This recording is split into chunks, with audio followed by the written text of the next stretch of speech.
Baik, halo Nana, apa kabar? Ya, sebelumnya saya ucapkan Om Swastiastu. Assalamualaikum warahmatullahi wabarakatuh. Salam sejahtera untuk kita semua. Shalom, Namo Buddhaya, Rahayu, dan salam kebajikan, dan salam historia.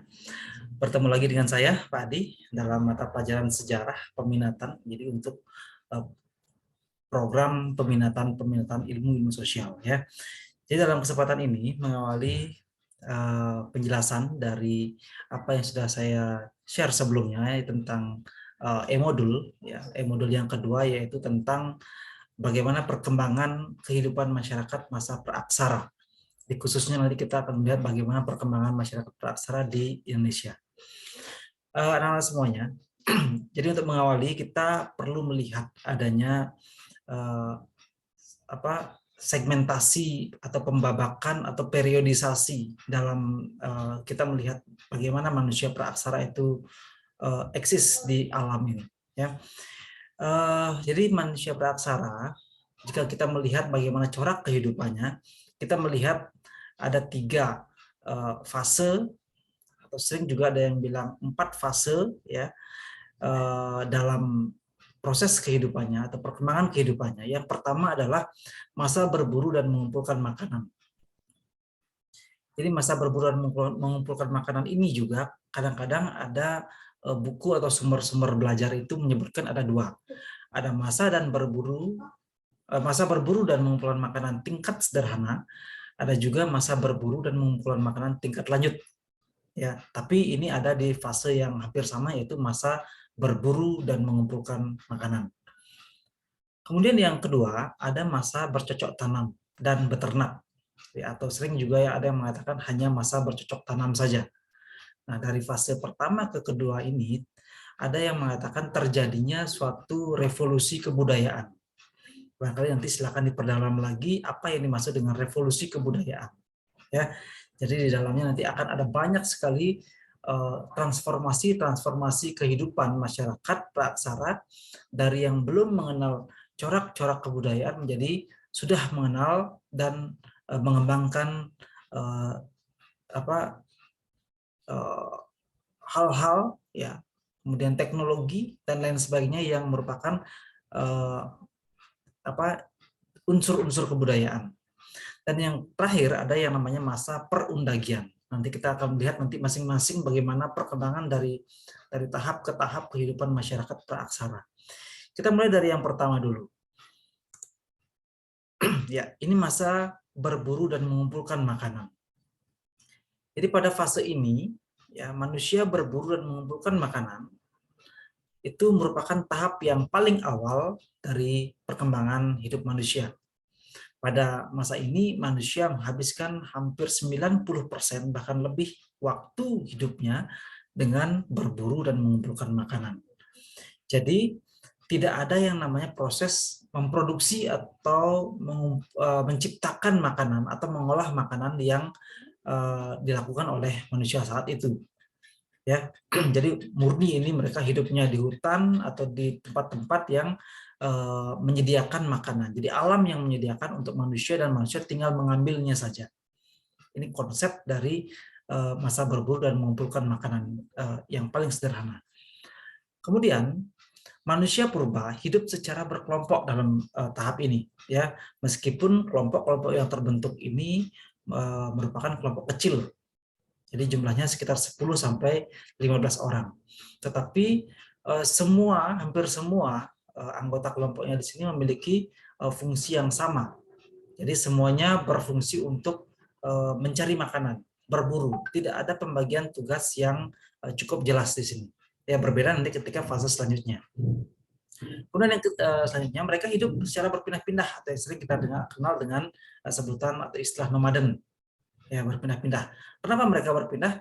Karena dari suatu tempat ketika sudah tipis persediaan sumber makanannya, apakah itu binatang maupun tumbuhan, maka mereka kemudian akan mencari tempat yang baru untuk mencari sumber makanan baru yang menyediakan sumber-sumber makanan yang mereka perlukan. Dan tinggal juga di relatif di gua-gua, ya, di gua-gua atau tempat-tempat tertentu yang terbuat dari karang misalnya, yang biasanya berada di sekitar sungai, di pinggir danau, atau bahkan di pinggir pantai. Nanti kita kenal ada istilah Kyoken Modinger, ya. Kyoken Modinger itu di zaman Mesolitikum. Kemudian selanjutnya, sebagian besar hasil kebudayaan peninggalan masa berburu dan mengumpulkan makanan ini, yaitu berupa alat-alat yang terbuat dari batu, yang sifatnya masih sangat sederhana, ya, dan belum diasah begitu halus. Jadi beberapa peralatan itu seperti misalnya yang tertera di sini, ya, di gambar itu ada kapak perimbas misalnya, ada juga kapak genggam. Nah, ini masing-masing memiliki fungsi-fungsi yang nanti barangkali kita akan bahas di video yang lainnya. Apa fungsi dari kapak-kapak ini, ya? Misalnya kapak perimbas, bagaimana pecahan-pecahan batu itu kemudian menciptakan permukaan yang cukup tajam untuk menyayat-nyayat daging hewan buruan yang didapatkan oleh manusia purba.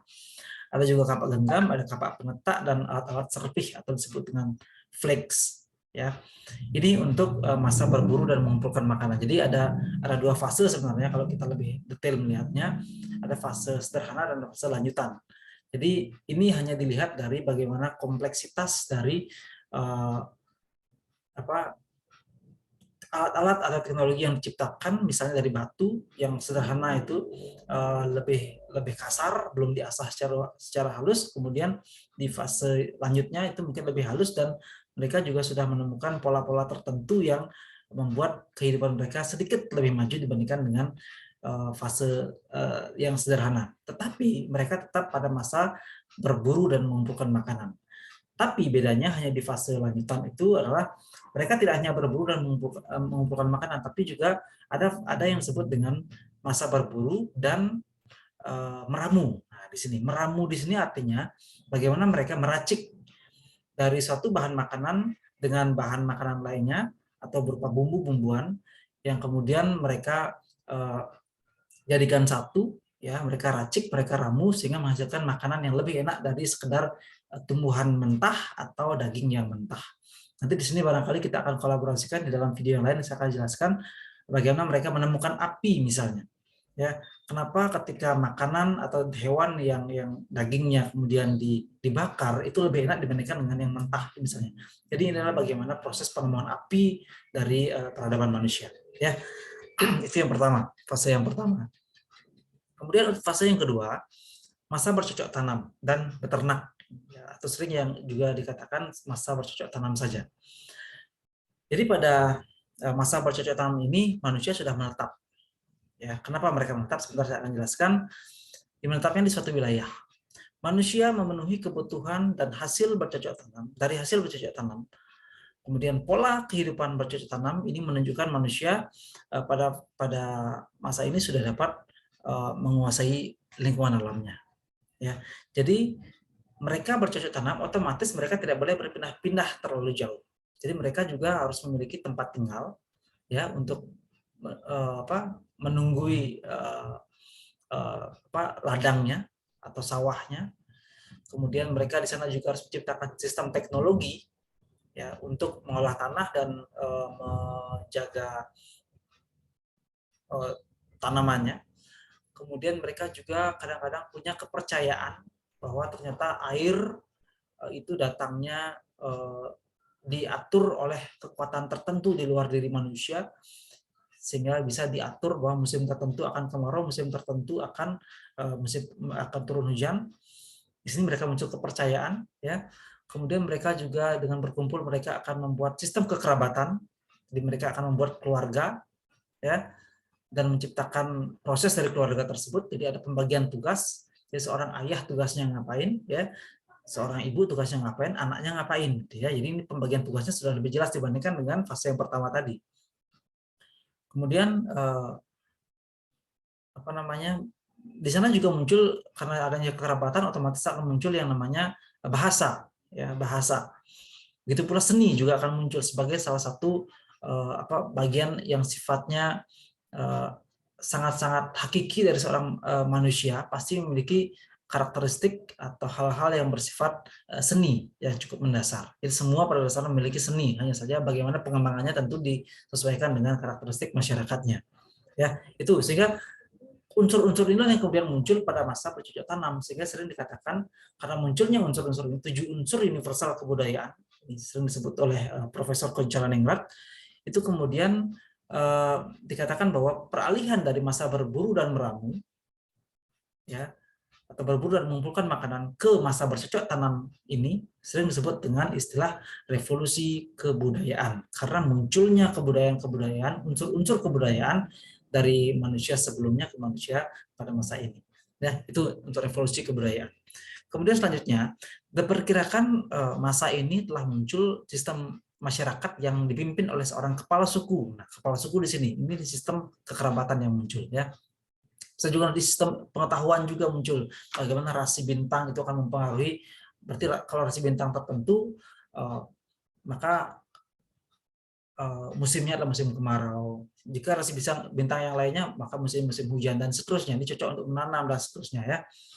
Nah, untuk pemilihan kepala suku ini biasanya dilakukan dengan menggunakan sistem primus inter pares, yaitu orang yang utama atau yang paling berpengaruh dalam sebuah kelompok ini biasanya dikatakan sebagai primus inter pares. Jadi primus inter pares ini nanti ketika masuknya kebudayaan India, Hindu dan Buddha ini kemungkinan ya primus inter pares ini akan menjadi tokoh-tokoh yang akan diangkat sebagai rajanya nanti. Ya, melalui sebuah sistem ritual yang juga dipercaya oleh masyarakat yang dari India saat itu. Ya. Kemudian pada masa ini manusia berhasil membuat perlengkapan pertanian dan perkakas rumah tangga yang memiliki permukaan yang lebih halus dan tajam. Ya, tentu di sini sistem teknologi yang berkembang juga kemudian berimplikasi pada produk-produk atau teknologi-teknologi yang dihasilkan, itu bagaimana caranya mengasah batu supaya lebih halus dan bisa lebih artistik untuk digunakan. Jadi benda-benda tersebut seperti beliung persegi atau kapak persegi, ya. Ada juga mata panah, ada juga kapak lonjong, ada juga gurdi serta pisau, serta ada periasan dan gerabah.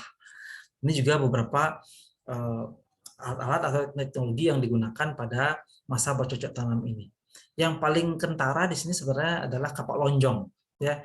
Jadi kapak lonjong itu dulunya adalah berfungsi seperti cangkul.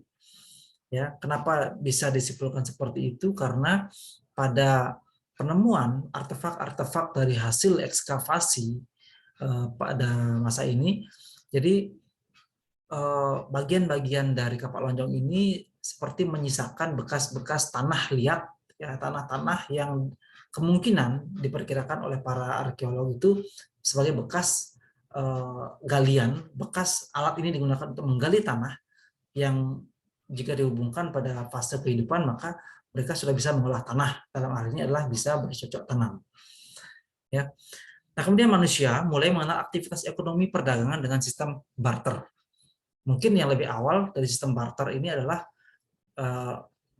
ada yang lebih sederhana, yaitu bagaimana mereka menggunakan sebuah sistem ekonomi yang mereka hanya menanam saja atau beternak saja. Kemudian mereka mengkonsumsi langsung tanpa menukarnya dengan barang-barang yang lainnya. Ya,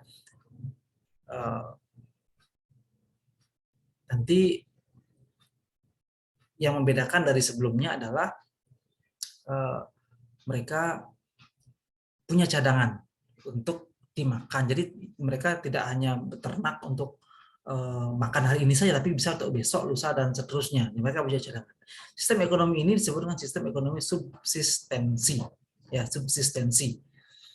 Yang barangkali yang paling sederhana adalah sistem ekonomi. Barulah kemudian karena mereka yang dari hutan nggak tahu bagaimana rasanya ikan, mungkin mereka akan bertukar bagaimana sayuran dengan yang bisa menghasilkan ikan, sehingga bertukar dengan jumlah tertentu, barulah kemudian berkembang sistem ekonomi barter di sini. Ya, itu untuk fase yang kedua atau masa yang kedua. Kemudian kita lanjut ke fase atau masa yang ketiga, yaitu masa perundagian. Jadi masa perundagian merupakan masa dengan tingkat kebudayaan tertinggi jika dilihat dari corak kehidupan manusia praaksara. Ya, pada masa perundagian masyarakat sudah mampu untuk membuat peralatan dari perunggu, ya, dan mengenal sistem pembagian kerja, ya, maaf, ya, pembagian kerja berdasarkan kemampuan tiap-tiap individu. Ya, jadi pembagian kerja sudah sangat-sangat jelas. Ini namanya undagi, atau bagaimana orang-orang yang bisa bekerja memanfaatkan keterampilannya itu untuk membuat sebuah bangunan, misalnya ini sudah sangat-sangat kompleks. Ya, untuk pembuat peralatan dari perunggu ini kita bisa melihat bagaimana sebenarnya migrasi dari manusia praaksara yang berasal dari Dongson yang ada di kawasan Asia Tenggara. Ini kemudian mereka membawa kebudayaan yang disebut dengan kebudayaan perunggu. Ya, ini adalah termasuk kelompok manusia yang berasal dari ras Deutero Melayu di fase kedua, ya, setelah Proto Melayunya. Nah, kemudian ini berkembang di Indonesia dan akhirnya menghasilkan kebudayaan-kebudayaan dan alat-alat yang terbuat dari perunggu. Nanti kita lihat apa saja itu, ya. Nah, kemudian masyarakat itu memulai membentuk kelompok yang lebih besar dari sekedar tadi di awal kita lihat ada 10-15 orang dalam satu kelompok, tapi ini sudah semakin besar dengan penguasaan terhadap sebuah wilayah. Jadi mereka sudah mengetahui wilayah mana itu adalah lokasi kekuasaan atau wilayah kekuasaan kelompok saya, gitu misalnya. Ya, ini sudah mulai lebih kompleks sistem penguasaan wilayahnya. Kelompok masyarakat tersebut dipimpin oleh seorang kepala suku terpandang yang bergelar datu atau datuk. Nah, ini mulai berkembang juga istilah-istilah datu yang kemudian wilayah yang disebut kedatuan, ya. Kedatuan ini kalau di Bali sekarang disebut di Bali atau di Jawa juga disebut dengan kedaton, ya. Ini. Kemudian selanjutnya muncul golongan undagi. Nah, undagi inilah orang-orang yang punya keahlian di bidang mendirikan bangunan dengan karakteristik tertentu. Ini dalam masyarakat, ya. Mereka dapat membuat barang-barang logam yang indah sebagai simbol status sosial. Nah, undagi selain membuat bangunan juga pintar atau memiliki keahlian tertentu. Salah satunya adalah bagaimana mereka bisa mengolah logam. Bagaimana proses pengolahan logam? Tentu pada materi sebelumnya sudah sempat saya jelaskan bahwa bagaimana manusia praaksara itu mengolah logam dengan dua metode. Ada dengan metode Asire Perdu, ada juga dengan bivalve. Bagaimana itu silakan kemarin dibuka-buka lagi bukunya, ya, dibuka-buka lagi e-modulnya, dibuka-buka lagi sumber-sumber lainnya yang menjelaskan tentang teknik pengolahan barang dari logam, terutama perunggu, ya. Jadi kepemilikan terhadap barang-barang seperti ini tentu akan mempengaruhi status sosial di masyarakat. Jadi, status sosial itu adalah bagaimana pandangan orang lain terhadap orang tertentu sebagai akibat dari kepemilikan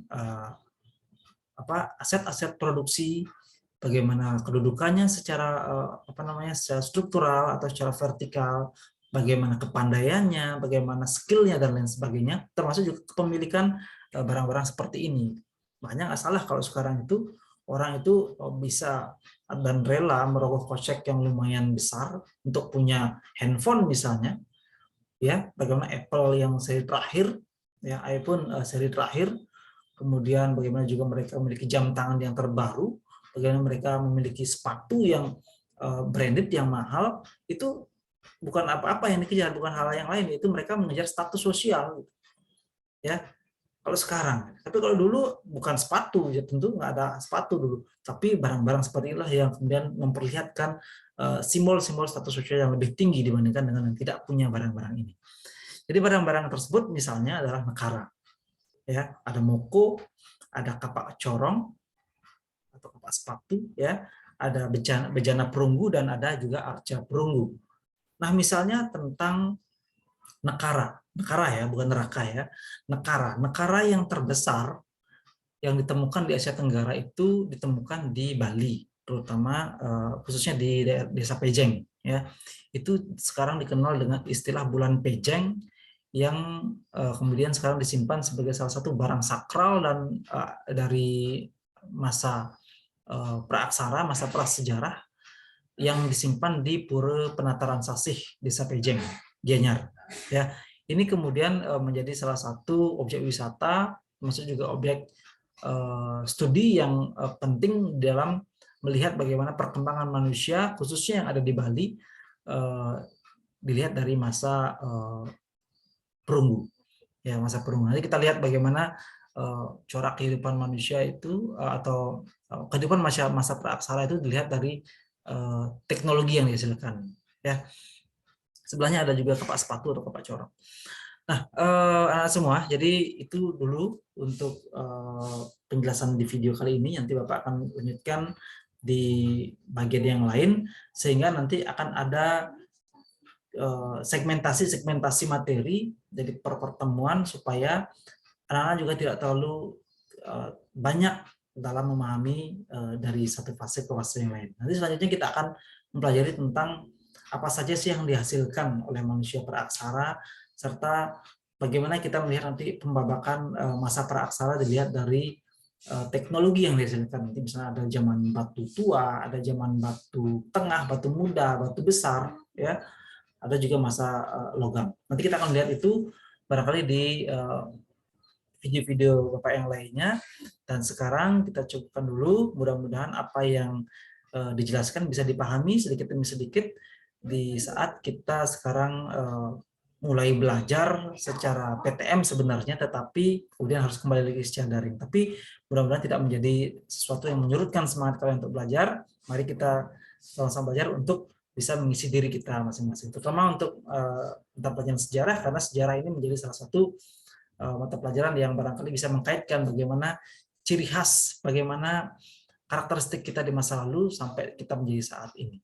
Ya, baik, terima kasih untuk perhatiannya. Jangan lupa berikan komentar kalian di kolom komentar. Mudah-mudahan video ini bisa bermanfaat untuk kalian semua, untuk kita semua. Dan saya tutup video ini dengan mengaturkan para Santi, Om Santi Santi Santi Om.